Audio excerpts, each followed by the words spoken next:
கடந்த மே மாதம் வெளியாகி மிகப்பெரிய வெற்றியை பெற்ற படம் கருப்பு. கிட்டத்தட்ட 13 ஆண்டுகளுக்கு பின்னர் சூர்யாவுக்கு மிகப்பெரிய தியேட்டரிக்கல் வெற்றி என்பதால் படம் பெரிதும் பேசு பொருளானது. மேலும் படத்தில் நடித்திருந்த பலரது நடிப்பும் பெரிதும் பாராட்டப்பட்டது. இப்படி இருக்கையில் படத்தில் நடித்திருந்த மலையாள நடிகர் இந்திரன்ஸ் ரசிகர்கள் மத்தியில் பெரும் பாராட்டுக்களை பெற்றார். இவரது நடிப்பில் அடுத்து வெளியாகவுள்ள படம் சின்ன சின்ன ஆசை. இந்திரன்ஸ் தென்னிந்திய சினிமாவில் இருக்கும் சீனியர் நடிகர்களில் ஒருவர்.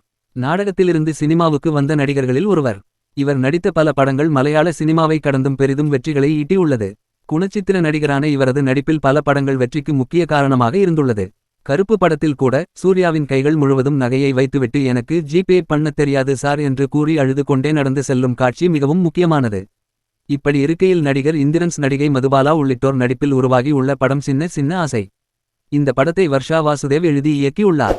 இசையாலே இதயங்களை உருகச் செய்யும் கோவிந்த் வசந்தா இந்த படத்திற்கு இசையமைத்துள்ளார். படத்தின் ட்ரெய்லர் வெளியாகி ரசிகர்கள் மத்தியில் கவனத்தை ஈர்த்துள்ளது. மேலும் படம் வரும் 19ஆம் தேதி ரிலீஸ் ஆகவுள்ளது. படத்தில் இந்திரன்ஸ்க்கு ஜோடியாக மதுபாலா நடித்துள்ளார். அதேபோல் படம் முழுவதும் வாரணாசியில் படமாக்கப்பட்டுள்ளது.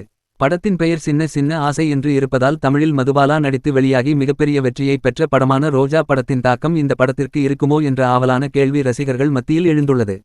மேலும் ட்ரெய்லரில் இந்திரன்ஸ் மிகவும் அழகாக இருப்பதுடன் முதிர்பருவத்து காதல் என்றால் இப்படித்தான் இருக்குமோ என்ற ஆச்சரியத்தை ரசிகர்களுக்கு உருவாக்கும் விதமான நடிப்பை வெளிப்படுத்தி இருப்பதால் பலரும் பாராட்டி வருகிறார்கள். மதுபாலாவிடம் அவர் சாரி கேட்கும் காட்சியை பலரும் குறிப்பிட்டு பாராட்டி வருகிறார்கள். படம் தமிழ் மற்றும் மலையாளம் என இரண்டிலும் வெளியாகிறது.